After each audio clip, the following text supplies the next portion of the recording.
Hi అండి, నమస్తే అందరికీ. వరలక్ష్మి వ్రతం శుభాకాంక్షలు. నేనైతే రాజస్థాన్లో చేసుకున్నానండి పూజ. చూడండి ఎంత సింపుల్గా అయితే చేసుకున్నాను. ఇంత సింపుల్గా పూజ చేసుకోవడానికి కూడా చాలా కష్టపడాల్సి వచ్చింది. ఎందుకంటే ఇక్కడ అసలు ఎవరికీ తెలియదండి వరలక్ష్మి వ్రతం అంటే. ఇంకొకటి ఏంటంటే మనకి శ్రావణ మాసం ఏంటంటే ఏదైనా నెల మనకి అమావాస్య తర్వాత స్టార్ట్ అవుతుంది.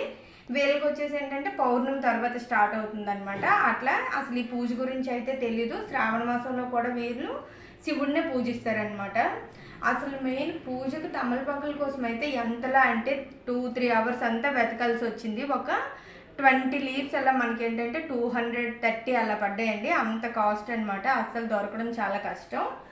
ఇంకా నేనైతే చాలా సింపుల్గా నాకు తెలిసినట్లుగా అయితే చేసుకున్నాను. తక్కువ ప్రసాదాలతో ఈ సంవత్సరం అయితే సింపుల్గా చేసుకోవాలి అని అనుకుని చేసుకున్నాను. కాకపోతే ఏంటంటే ఈ వ్రతంలో చాలా మార్పులు చేర్పులు అయితే జరిగాయి. తాంబూలాల విషయంలో కానీ ఏదైనా, ఎందుకంటే తాంబూలాలు మన సైడ్ ఏంటంటే పక్కా పాదాలకు పసుపు రాసి మనం ఇస్తుంటాం అనమాట. వీళ్ళకి అసలు పసుపు రాసుకుంటారనే విషయం కూడా అంత అవగాహన లేదనమాట.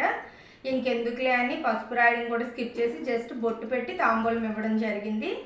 నాకు తెలిసినంతలో ఇక్కడ మా బ్లాక్లో ఉండంటే ఫస్ట్ 4 మెంబర్స్ ఉన్నారండి. నేను ఏం చేయాలి, ఒకరిని తగ్గించాలా లేకపోతే ఒకరిని పెంచాలా అని అయితే అనుకున్నాను. ఈలోపే ఒక 2 డేస్ బ్యాక్ వేరే ఒకరు కూడా వచ్చారనమాట. దాంతో 5 మెంబర్స్ అయ్యాయి. అంతా అమ్మ ఆశీర్వాదం అనుకొని ఇంకా నేనైతే కంటిన్యూ చేశాను.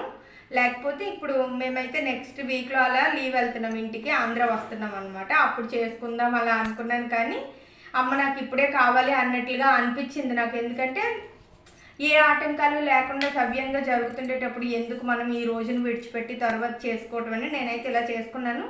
మీ పూజ ఎలా జరిగింది ఏంటి అనేది అయితే పక్కా కామెంట్ చేసి అయితే చెప్పండి. నా పూజ ఎలా చేసుకున్నానని కొంచెం చిన్న చిన్న క్లిప్స్ అయితే ఉన్నాయి, చూడండి, యాడ్ చేస్తాను. చూడండి, ఫస్ట్ ఇలా గుమ్మానికైతే పసుపు కుంకలు పసుపుట్లు అయితే పెట్టాను. కాకపోతే ఏంటంటే ఇది కూడా అండి, నేను ఇక్కడ 1 ఇయర్ నుంచి అట్లా ఉంటున్నాను. లాస్ట్ ఇయర్ కూడా వ్రతం ఇక్కడే చేసుకున్నాను అనమాట. అప్పుడు కూడా అంతే. అసలు ఇక్కడ అలా పసుపు కుంకలు ఎవరు అసలు గుమ్మంకి పెట్టరనమాట. అది కూడా వీళ్ళకి కొత్తే. ఏదో మనకు తెలిసినట్లు అలా కొంచెం బంతిపూలు అవి అట్లా దొరికాయి. ప్రతిదీ దొరకడానికి అయితే ఇబ్బంది అయిందండి. పూలు కూడా మనకి ఈ టైంలో అంటే పూలమాలలు చాలా దొరుకుతాయి కదా దేవుడి కోసం, అలా లేదు. చాలా వెతికి ఇలా ఈ పూలు కొన్ని అయితే చెట్లు వండి, కొన్ని వచ్చేసి మనకి ఏంటంటే బయట తీసుకున్నాం. యూనిట్లు మందార పూలు అవి అంటే ఇక్కడ ఏం అమ్మరు. ఇంకా యూనిట్లు అలా చెట్లు ఉంటే అట్లా తీసుకొని వచ్చారనమాట. నేను ఒక్కదాన్నే ఉంటాను, ఇంకా హెల్ప్కి అట్లా ఎవరు ఉండరు కాబట్టి నేను ముందంతా ఇలా అన్నీ చేసి పక్కనైతే పెట్టుకున్నాను. అన్నీ ముందు పక్కన పెట్టుకొని అప్పుడైతే పూజ స్టార్ట్ చేసి పూజ చేసుకున్నాను అనమాట. మళ్ళీ తర్వాత ప్రతిదానికి ముందుకి వెనక్కి అట్లా అటు ఇటు వెళ్ళకుండా ప్రతి అవసరమైన ప్రతి వస్తువు పెట్టుకొని ఇలా అయితే అమ్మనైతే, నా దగ్గర ఇంత చిన్న ఫోటో మాత్రమే ఉందండి, దానికే పూజ చేసుకున్నాను. ప్రత్యేకంగా వరలక్ష్మీదేవి పటం కూడా ఇక్కడ లేదు. నాకు ఇంకా నార్త్లో అలా అలవాటు అయిపోయింది. మనకి ఏది దొరికితే దాంతోనే మనం అలా తృప్తిగా బతుంటే చాలే అని ఇంకా అనుకొని ఇంకా దాంతో అలా చేసుకున్నానండి. నా పూజ మీకు ఎలా అనిపించింది కామెంట్ చేయండి.